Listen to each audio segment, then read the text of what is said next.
Namaste, welcome to Y News. The news sponsored by Vaira Family Restaurant, National Highway, Tetegunta. నోరూరించే వంటకాలు, అసలైన మసాలా దమ్ముతో అదిరిపోయే non veg రుచులు మీకోసం. విచ్చేయండి Vaira family restaurant, national highway, Tetagunta, Tuni మండలం, కాకినాడ జిల్లా. తూర్పుగోదావరి జిల్లాలో భారతీయ జనతా పార్టీ సంబరాలు అంబరాన్నంటాయి. అనపర్తి ఎమ్మెల్యే నల్లమిల్లి రామకృష్ణారెడ్డి ఆధ్వర్యంలో కూటమి శ్రేణులు విజయోత్సవాలు జరుపుకున్నారు. పశ్చిమ బెంగాల్, అస్సాం, పుదుచ్చేరి అసెంబ్లీ ఎన్నికల్లో భారతీయ జనతా పార్టీ ఘన విజయం సాధించిన సందర్భంగా అనపర్తి దేవి చౌక్ సెంటర్ వద్ద ఎమ్మెల్యే రామకృష్ణారెడ్డి కేక్ కట్ చేసి కూటమి నాయకులతో సంబరాలు నిర్వహించారు. ఈ సందర్భంగా ఎమ్మెల్యే రామకృష్ణారెడ్డి మాట్లాడారు. ఈ రోజు ఎన్నికల ఫలితాలు వచ్చిన రాష్ట్రాల్లో భారతీయ జనతా పార్టీ నేతృత్వంలోని ఎన్డీఏ కూటమి అఖండ విజయం సాధించడం జరిగిందన్నారు. ఇవాళ ఎన్నికల ఫలితాలు వచ్చిన 4 రాష్ట్రాల్లో భారతీయ జనతా పార్టీ నేతృత్వంలోని ఎన్డీఏ కూటమి అఖండ విజయం సాధించడం జరుగుతుంది. ముఖ్యంగా వెస్ట్ బెంగాల్ ఏదైతే పశ్చిమ బెంగాల్లో ఒక నిరంకుశ పాలనని వ్యతిరేకించి వాళ్ళ ఓటర్లు భారతీయ జనతా పార్టీ నేతృత్వంలోని ఎన్డీఏకి విజయం కట్టడం జరిగింది.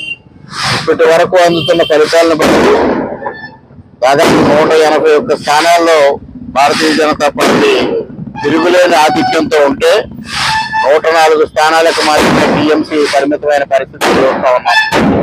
అదేవిధంగా అస్సాంలో 101 స్థానాలు సాధించి మన ప్రభుత్వం ఏర్పాటు చేయబోతా ఉంది. పాండిచేరిలో ఉన్న 30 సీట్లకి 20 సీట్లు కైవసం చేసుకుని భారతీయ జనతా పార్టీ తిరుగులేని ఆధిక్యాన్ని ప్రదర్శించడం జరిగింది. ముఖ్యంగా పశ్చిమ బెంగాల్లో ఒక నిరంకుశ వైఖరితో కేంద్ర ప్రభుత్వాన్ని వ్యతిరేకిస్తూ భారతీయ జనతా పార్టీ పట్ల వ్యతిరేక ధోరణితో ఉంటూ అక్కడ ఓటర్లను తప్పుదారి పట్టించే ప్రయత్నించిన మమతా బెనర్జీ గారిని పోటీ చేసిన 2 స్థానాల్లో కూడా ఓటర్లు ఓటమి చెందే దిశగా వారు కృషి చేయడం జరిగింది. ఇది ఒక చారిత్రాత్మకమైన తీర్పు.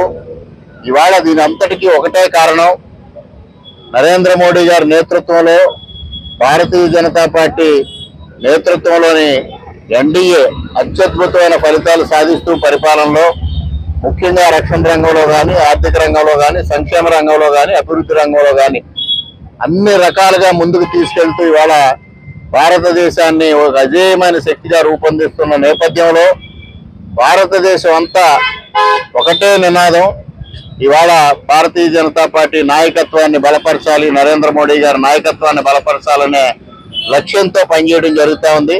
దానికి ఈ ఎన్నికలే నిదర్శనం.